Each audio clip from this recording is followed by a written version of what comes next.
kuna kamishna anaitwa Ramadhani Omar Mapulu, aliwahi kuwa katibu mwenezi hapa wa Chama cha Mapinduzi, yuko ndani ya tume, na tume inaitwa kwamba ni tume huru ya uchaguzi.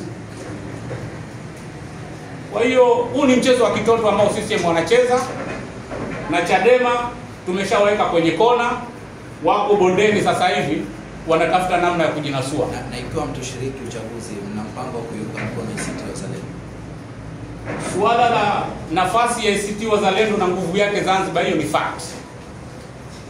Yaani ni sawa sawa kwamba unafumba macho, Watembo yuko ndani ya chumba, hutaki kumuona, hata ukifumba macho utamgonga. Kwa hiyo ni fact kwamba iko hivyo, unapenda hupendi, iko hivyo, kwamba wamefanya kazi kubwa, na mimi ninazungumza hapa nilikuwa sehemu ya hiyo mikakati, naijua. Si swala la kuunga mkono au kutokuunga mkono, ni swala la fact. Kazi kubwa ACT Wazalendo wameifanya, na before ya ACT ni 2015, lakini before ya huko CUF wamefanya kazi kubwa. Hiyo kazi inakwenda kukamilika. Mimi ni mtu ambaye, hiyo ni mambo yangu binafsi,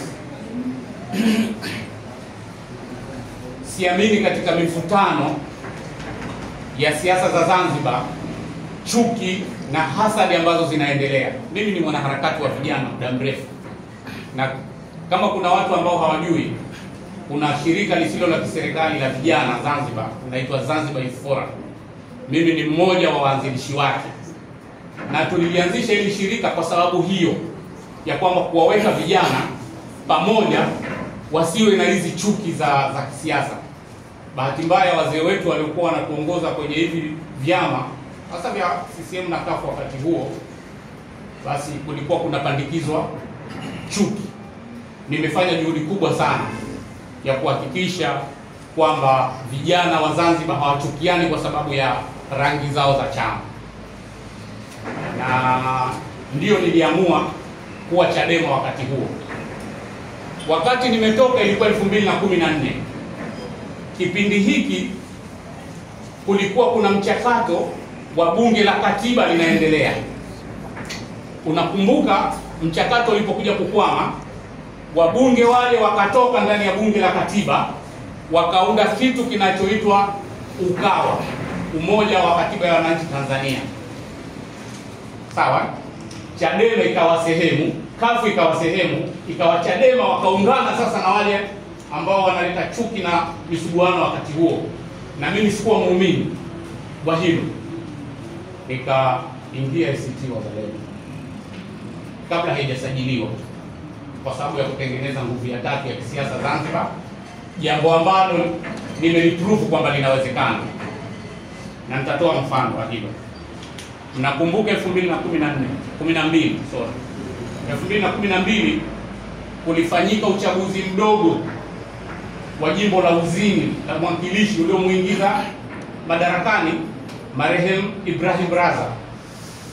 Sawa? Mohamed Raza, sorry. Marehemu Mohamed Raza. Nendeni kwenye matokeo ya uchaguzi ule. Wakati ule mimi niko Chadema, na ndio nilikuwa naongoza kampeni zile. Matokeo alitangazwa CCM kuwa ameshinda. Chadema Zanzibar ikawa mgombea wake amechukua namba ya 2, na CUF ikawa namba ya 3. Ili jambo halijawahi kutokea tangu mfumo wa vyama vingi umerudi Zanzibar. Kwa hiyo Chadema Zanzibar imeingia kwenye historia kwa kupitia uchaguzi wa Uzini. Sasa nimerudi tena kuanza pale nilipoishia Chadema.